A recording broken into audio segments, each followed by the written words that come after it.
Hello दोस्तों, हाजिर हूँ हाई स्कूल लॉन के 8वें एपिसोड के साथ। पिछले एपिसोड में हमने देखा लिसुबी उसकी वजह से वुयो को तकलीफ ना हो इसके लिए ना चाहते हुए भी कसम लेती है। चलिए 8वां एपिसोड शुरू करते हैं। ओल्डर एंजल लिसुबी को वापस एंजल बनने के लिए बधाई देता है। लिसुबी दादी के कमरे में आती है। दादी नींद में दर्द से करहा रही थी। लिसुबी उसकी वजह से दादी को इतनी तकलीफ हुई इसके लिए दादी से माफी मांगती है। स्कूल जाते वक्त लिसुबी बहुत नाराज दिख रही थी तो वुयो उसे स्माइल करने के लिए कहता है। जिसो आता है और वुयो के साथ आगे चला जाता है। तभी जोहा आती है और लिसुबी से पूछती है, क्या तुम येना से कुछ दिन पहले मिली थी? लिसुबी हाँ बोलती है। दोस्तों, जोहा ने यंग और येना की बातें उस दिन सुन ली थी जब येना लिसुबी के पर्स पे मोबाइल रखकर रेस्टोरेंट में वापस आई थी। लिसुबी जोहा से पूछती है कि वो जो किताब पढ़ रही है उसमें वो एंजल फिर से एंजल बनी या नहीं। इस पर जोहा बताती है कि वो फिर से एंजल बन गई। तो लिसुबी को भी लगता है कि उसका लिया हुआ निर्णय सही है। क्लास के दौरान लिसुबी सबसे माफ़ी मांगती है जो तकलीफ उसकी वजह से सबको हुई और ऐसा फिर कभी नहीं होगा। सब लोग हैरान हो जाते हैं। येना को गिल्टी फील होने लगता है। क्लास के बाद बुली गैंग चुनसिक को चुप रहने के लिए धमका रही थी। लिसुबी के माफ़ी मांगने से जेसुक गिल्टी फील कर रहा था और उसे डर था कि चुनसिक किसी को सच्चाई ना बता दे।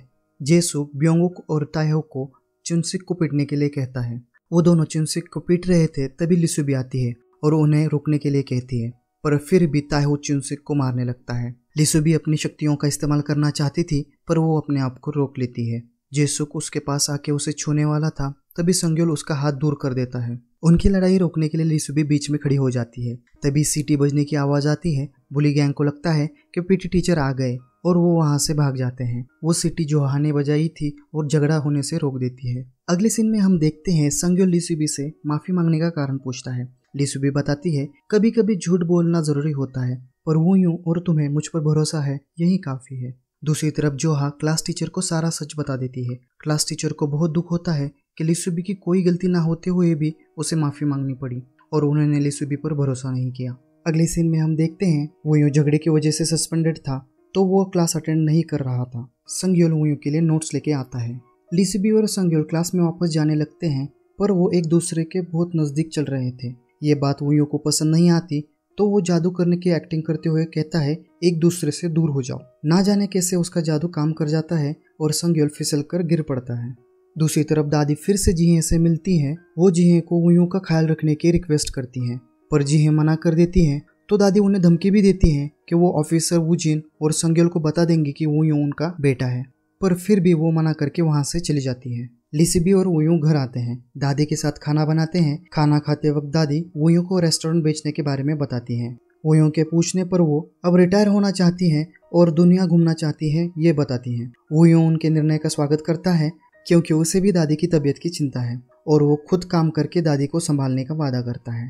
दादी वुयो को उसके कॉलेज की फीस, शादी और घर के लिए बचा के रखे पैसों के बारे में बताती है। लिसुबी दादी को पूछती हैं कि वो कहीं जाने वाली हैं। इस पर दादी बोलती है, मैं कहीं नहीं जा रही, बस मैं कभी कभी घूमने जाया करूंगी। दोस्तों, हमें पता है दादी कहाँ घूमने जाती है। लिसुबी दादी को पिकनिक चलने के लिए कहती है। दूसरी तरफ क्लास टीचर क्लास के बच्चे जिस तरह एक दूसरे के साथ बर्ताव कर रहे हैं इससे दुखी थे क्योंकि एज अ क्लास टीचर उन्हें ये उनकी गलती लगती है। अगले सीन में हम देखते हैं दादी उनके पुराने कपड़े फेंकने के लिए निकाल रही थी। तभी वो वहां आता है और दादी को उनके कपड़े ना फेंकने के लिए कहता है क्योंकि उन कपड़ों से दादी की स्मेल आती है जो उसे दादी का एहसास कराती है। वो दादी के गले लगता है और दादी से कहता है, तुम्हें बहुत सालों तक जिंदा रहना है ताकि मैं तुमने जितना मेरा ख्याल रखा है उतना ही मैं तुम्हारा रख पाऊँ। ये सुनकर दादी की आंखें भर आती है पर अपने आप को संभालते हुए वो वुयो को नहाने के लिए भेज देती है और उसके जाने के बाद वो अपने आंसू नहीं रोक पाती। लिसुबी उसका एंजल वाला ड्रेस निहार रही थी क्योंकि उसके जाने का समय नजदीक आ रहा है। दादी उसे उनकी सीक्रेट रेसिपी की नोटबुक देती है। दूसरे दिन सभी पिकनिक जाने के लिए तैयार होते हैं। दादी घड़ी की तरफ देखते हुए सोचती है, काश ये समय यही थम जाए। जाते वक्त ही दादी को बहुत दर्द होना शुरू होता है पर वो अपने आप को संभालती है। पार्क में इन तीनों का हंसी मजाक चल रहा होता है। वो ये लिसुबी को चढ़ाता है और भाग जाता है। लिसुबी भी उसे पकड़ने उसके पीछे भागने लगती है पर दादी को अब बहुत तेज दर्द होने लगता है। वो वुयो को पुकारने की बहुत कोशिश करती हैं पर दर्द के मारे उनके मुंह से आवाज ही नहीं निकलती। आखिर में बची कुची ताकत इकट्ठा करके दादी वुयो को पुकारती हैं और गिर जाती हैं। वुयो दादी को लेकर हॉस्पिटल आता है। डॉक्टर उसे बताते हैं अब बहुत देर हो चुकी है, कैंसर पूरे शरीर में फैल चुका है, अच्छा है कि तुम तैयार हो जाओ जो होने वाला है इसके लिए। वो यूँ डॉक्टर से दादी को बचाने के लिए मिन्नतें करता है, पर डॉक्टर मजबूर थे, वो वहाँ से चले जाते हैं। अब वो यूँ अपने आप को रोक नहीं पाता और ज़ोर ज़ोर से रोने लगता है। आईसीयू में दादी को होश आता है। वो यूँ दादी से पूछता है, तुमने मुझे पहले क्यों नहीं बताया? दादी बोलती है, मैं तुम्हें दुखी नहीं करना चाहती थी। तो वो यूँ कहता है, मैं तुम्हारा गार्डियन हूँ, मुझे पता होना चाहिए था। और आगे बोलता है, मैं तुम्हें बचाऊंगा, चिंता मत करो। दादी बोलती है, मैं नहीं मरूंगी, और उसे लिसुबी के साथ घर जाके सोने के लिए कहती है, पर वो यूँ मना कर देता है और वहीं रहने की जिद करता है। तो दादी उसे उनका बैग घर से लेके आने के लिए कहती है। वो यूँ घर आता है तो देखता है दादी ने पहले से ही हॉस्पिटल जाने की तैयारी कर ली थी। वो बैग लेके जाने ही वाला था, तभी उसे कॉल आता है। वो सुनते ही हॉस्पिटल के लिए भागता है। वो हॉस्पिटल में आता है। आईसीयू के दरवाजे में आते ही उसे एक आवाज़ सुनाई देती है जो हम कभी नहीं सुनना चाहते। दादी गुजर चुकी थी। वो यूँ रोते हुए दादी से बोलता है, तुम झूठ बोल रही थी कि तुम मुझे छोड़कर कभी नहीं जाओगी। उठो, तुम्हारे बिना मैं अकेला कैसे जी पाऊंगा, उठो। और वो यूँ जोर जोर से रोने लगता है। ओल्डर एंजल दादी की आत्मा को लेने के लिए आता है। लिसुबी ओल्डर एंजल को पुकारती है। ओल्डर एंजल बोलता है, अब तुम कुछ नहीं बदल सकती। दादी लिसुबी एक एंजल है ये जानकर हैरान हो जाती है। लिसुबी ओल्डर एंजल को रिक्वेस्ट करती है कि दादी की आत्मा को कुछ दिन यहाँ रहने दिया जाए तो वो ठीक से वो यूँ को गुड बाय कह सके। ओल्डर एंजल दादी को ले जाता है। अगले सीन में लिसुबी ब्लैक नोट में देख रही थी। ब्लैक नोट दिखाती है कि शपथ लेके अब 4 दिन हो चुके हैं। लिसुबी अपने आप से बोल रही थी, मेरे बिना वो यूँ पूरी तरह अकेला हो जाएगा। मैं वो यूँ को कैसे बताऊँ कि मैं जा रही हूँ। वो यूँ उसकी बात सुन लेता है। उसके पूछने पर लिसुबी बताती है अब उसे वापस जाना होगा। वो यूँ गुस्से में उसे जाना है तो अभी के अभी जाने के लिए कहता है। अगले सीन में हम दादी का फ्यूनरल देखते हैं। संग्योल भी वो यूँ का साथ देने के लिए वहाँ आया था। तभी हम देखते हैं ब्योनुक और ताइवो वहाँ आते हैं। जीसू उन्हें रोकता है और अंदर जाने से मना करता है। तब ताइवो बोलता है कि उसके पापा ने बोला है चाहे तुम बर्थडे पार्टी में ना जाओ, अगर तुम्हें मर्द बनना है तो फ्यूनरल में जरूर जाना। लिसुबी उन्हें अंदर आने के लिए कहती है। दूसरी तरफ हम जीहे को देखते हैं। वो दुखी थी पर वो उनका दुख किसी को नहीं दिखा सकती। वो अपने आप को संभाल के बाहर जाने लगती हैं। तभी उन्हें ऑफिसर वुजिन पुकारते हैं। संग्योल के कहने पर वो वहाँ आए थे। जीहे बहाना बना के वहाँ से निकलने की कोशिश करती हैं। तभी उन्हें एक औरत पहचान लेती है कि वो वुयों की माँ है। दोस्तों, जीहे ने उनका नाम भी चेंज किया होता है। जीहे उस औरत को आपको कोई गलतफहमी हुई है कहकर वहाँ से चली जाती है। आगे हम देखते हैं संग्योल को उसके असली माँ का फोन आता है। वो संग्योल को वो दूसरी शादी करने जा रही है ये बताती है।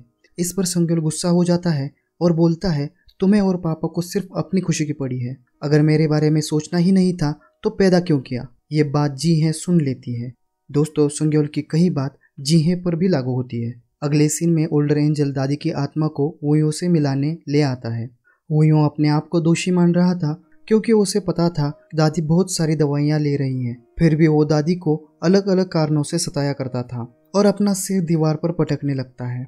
दादी उसे अपने आप को तकलीफ देने से मना करती है और उसे कहती है, मेरा इतना खुश रहने का कारण तुम ही थे, और वुयो को अकेला छोड़ने के लिए माफी मांगती है। वुयो दीवार पर सर पटक रहा था तो संग्योल दीवार और वुयो के सर के बीच हाथ रख देता है। दूसरी तरफ हम देखते हैं लिसुबी ब्लैक नोट देख रही थी। उसे शपथ लिए अब 7 दिन पूरे हो चुके थे। आज उसे फिर से अपनी दुनिया में वापस जाना है। लिसुबी संग्योल से मिलती है। वो संग्योल को बताती है कि वो जा रही है। संग्योल लिसुबी को गले लगाता है और कहता है, सब मुझे छोड़कर क्यों चले जाते हैं, ये मुझे समझ में नहीं आता। लिसुबी वुयो से बात करने की कोशिश करती है तो वुयो कहता है, तुम गई नहीं अब तक, जाओ यहाँ से। अगले सीन में वुयो पेड़ के पास दादी के फोटो के साथ उन्हें याद कर रहा था। दादी लिसुबी से कहती है, जाओ और उस पागल वुयो के सर पर बहुत जोर से मारो। मैंने उसे सिखाया था कि लड़के रोते नहीं। वो थोड़ा भी रोया नहीं। उसे इतनी जोर से मारो कि रो के वो उसका मन हल्का कर दे। दादी लिसुबी को वुयो का ख्याल रखने के लिए कहती है। ओल्डर एंजल दादी को ले जाता है। इधर वुयो दादी के फोटो के साथ बात कर रहा था। वो दादी से कहता है, लिसुबी भी चली गई, अब मैं सच में पूरी तरह अकेला हूँ। लिसुबी वुयो की तरफ बढ़ने लगती है पर ओल्डर एंजल बीच में प्रकट हो जाता है। लिसुबी वुयो को अलविदा कहना चाहती थी पर ओल्डर एंजल मना कर देता है। कहता है वो वुयो के लिए ये और मुश्किल कर देगी। लिसुबी ओल्डर एंजल के पीछे जाने लगती है और एपिसोड यही खत्म हो जाता है। अब वुयो का आगे क्या होगा जानने के लिए मिलते हैं अगले एपिसोड में।